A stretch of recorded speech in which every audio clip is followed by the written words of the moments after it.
Today is not a day like any other, and I'm not doing a Passover Seder. I know many of my friends will recognize that line from Passover. No, today is not a day like any other for different reasons. Yesterday, yes, Donald Trump spoke publicly again.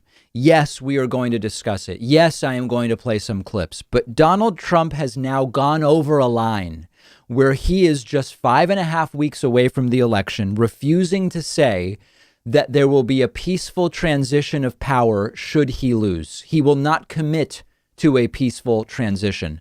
Now, when you combine this with our earlier story from the top of the show about Donald Trump's contingency plan for how to retain power even if he loses, you have to, at this point, start paying attention. This was a press briefing. I guess it was sort of under the umbrella of a coronavirus press briefing, although on coronavirus, Trump says the same thing every time, which is we're doing great.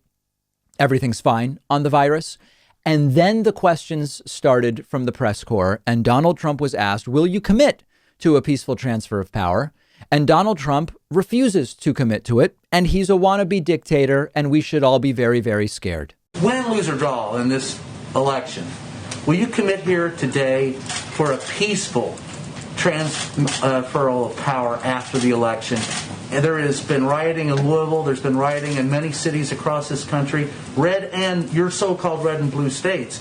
Will you commit to making sure that there is a peaceful transferal of power after the election? Well, we're going to have to see what happens. You know that I've been complaining very strongly about the ballots, and the ballots are a disaster. I understand that, but people are rioting. Do you commit to making sure that there's a peaceful transferal of power? We want to get rid of the ballots, and we'll have a very peaceful. There won't be a transfer, frankly. There'll be a continuation.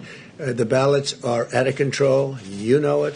And you know who knows it better than anybody else? The Democrats know it better than anybody else. Go ahead. Now, the guy asking the questions saying, hey, but people are rioting, so will you commit to a peaceful transition?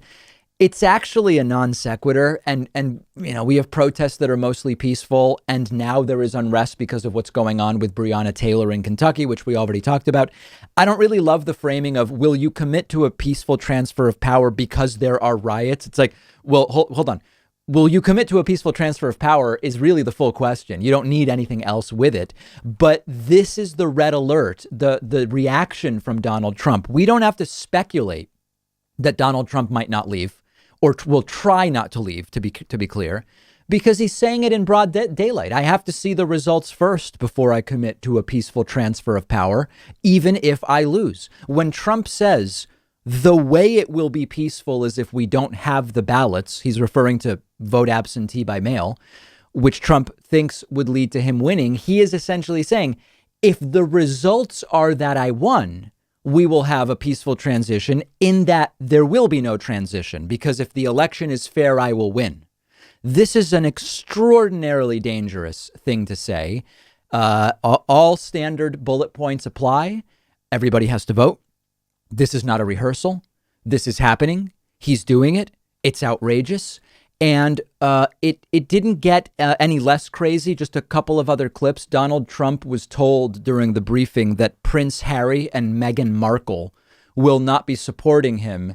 And Trump just insults Meghan Markle. Mr. President, Prince Harry and Meghan Markle chimed in on the U.S. election and essentially encouraged people to vote for Joe Biden. I want to get your reaction to that. I'm not a fan of hers. And I would say this, and she probably has heard that, but I wish a lot of luck to Harry, because he's going to need it. This is a president speaking this way.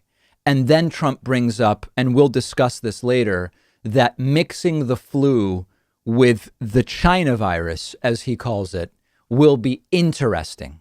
The flu, when it's mixed with COVID or China virus, is going to be very interesting to see what happens. But interesting is certainly an interesting way to describe it. And then even the end of this press briefing is wild. Trump abruptly says, as the questions start coming in about Breonna Taylor, Trump says he has to go take an emergency phone call and walks away. And when reporter John Roberts asks him, who's the phone call with?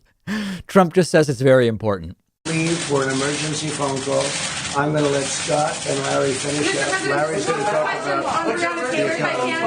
So I'll be back. I will see you tomorrow. Mr. President, just one more question on Breonna Taylor. We're in a time right now where Americans feel like we are on this carousel. I have a big Mr. call. President, just one more question, if I can, on Breonna Taylor. Okay, so that's just a little bit of the flavor, the tone. But the big thing here is Donald Trump is refusing to say he will leave peacefully if he loses. The man has come to the end of the line, and he knows Biden could win. Biden could win.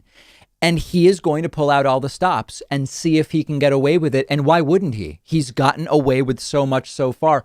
Why wouldn't he try it? And the ironic thing is, we talk about projection constantly. If Biden wins, Trump will call that a coup. That's what Trump will say is a coup. They will always accuse you of what they are actually doing. Now, the truth here is Donald Trump has always had this perspective. What I mean is Trump still hasn't accepted the results of 2016 when he won. Trump still does not accept that he really lost to Hillary by millions of votes. He continues to say, well, I won electorally hugely. And even on the popular vote, it was rigged. Buses from Massachusetts to New Hampshire. It's like, well, hold on. What are you talking about? How would that even affect the popular vote? First of all, if people are voting in the wrong state. But in any case, he still has not accepted the results of an election he won. Democracy is really at risk here. And certainly Donald Trump will do everything he can not to accept the results of an election if he loses. One of our sponsors today is Monk Pack Keto Granola Bars, and they are giving you 20% off when you go to davidpakman.com/snack and use the coupon code Pakman. You know, a lot of these low carb snack bars have a reputation for not tasting great, but I can tell you from trying these myself that that is not the case with the Monk Pack Keto Granola Bars. They taste just as good, if not better, than the sugar-filled, chewy granola bars that many of us love. But these contain only 1 gram of sugar, 2 net carbs, only 140 calories. They're completely plant-based and gluten-free. Great for anybody following a low-carb diet, but also perfect for anybody like me who's just trying to reduce sugar intake, which I think is a good thing. I've been working on a box of these at home. They're delicious, soft, chewy texture, bunch of great flavors, including peanut butter, coconut cocoa chip, which is my personal favorite.